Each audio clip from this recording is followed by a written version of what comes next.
कुछ लेके जाए के पड़े। पुतोहिया के ले जाए, प्लास्टिक में गू भर के ले जाए। बताई ना झरिया कैसे? गू से चलो तोरा के झरवा ले आई।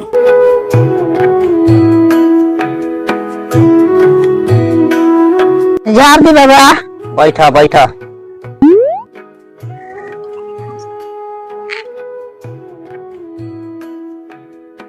बड़ी टेस्टी गुह लियाल बड़ा सा, एकर भूत सचमुच में भगावे के पड़ी। दुष्ट आत्मा, तू का चाहत रे? हम नैहर जाए चाहतनी। काहे तू नैहर जाइल चाहत रे?